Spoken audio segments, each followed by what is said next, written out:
Sainath Builders ready to occupy new flat for sale in Selayur and Rajakilpakkam.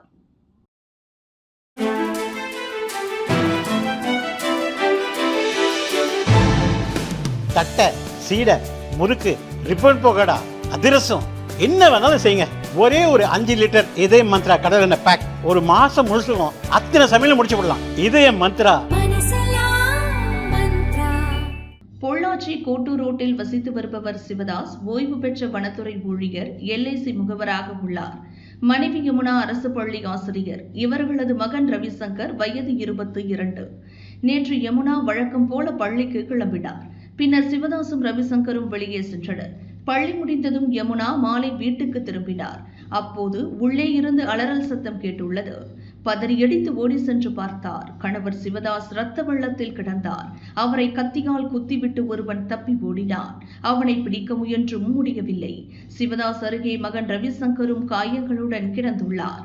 கணவரும் மகனும் சரிந்து கிடப்பதை கண்டு யமுனா துடித்து போனார். கதறி எழுதார். அக்கம் பக்கத்தினர் ஓடி வந்தனர். போலீசுக்கும் ஆம்புலன்ஸுக்கும் தகவல் தெரிவித்தனர். இருவரையும் மீட்டு அங்குள்ள அரசு ஹாஸ்பிட்டலுக்கு அனுப்பி வைத்தனர். பொள்ளாச்சி DSP சிருஷ்டி சிங் சம்பவ இடத்தில் ஆய்வு செய்தார். கோட்டூர் போலீசார் வழக்கு பதிவு செய்து விசாரிக்கின்றனர்.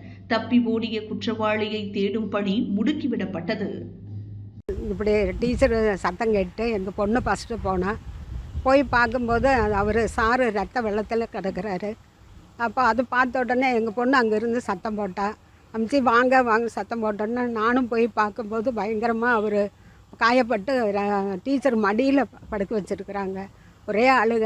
அது பார்த்தோன்னே வெளியே வந்து ஒவ்வொருத்தரையும் நான் கூப்பிட்டு எல்லோரும் வந்து பார்த்து அப்புறம் பொண்ணை தான் ஆம்புலன்ஸுக்கு சொல்லி வந்து அப்புறம் ஆஸ்பத்திரிக்கு கூட்டிகிட்டு போயிட்டாங்க. அவன் எங்களை கடந்து தான் போகிறான்.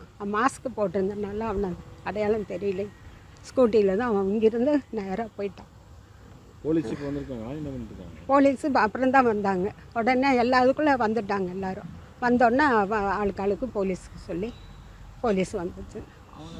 மகனுக்கு கொஞ்சம் காயம், அவருக்கு தான் பலத்த காயம். அதை நான் போய் உள்ளே பார்க்கலைங்க. நான் அப்படி ரத்த வெள்ளத்தில் இருந்தேன். எங்களுக்கு இந்த பக்கம் ஏரியாவில் பாதுகாப்பு வேணாங்க. லைட்டு வெளிச்சம் அதே இல்லை. இங்கெல்லாம் இருட்டாக இருக்குங்க. பாதுகாப்பு வேணாம். பொம்பளை பிள்ளைங்க இருக்கிற இடம். தயவாக எங்களுக்கு பாதுகாப்பு, போலீஸ் பாதுகாப்பு வேணாங்க.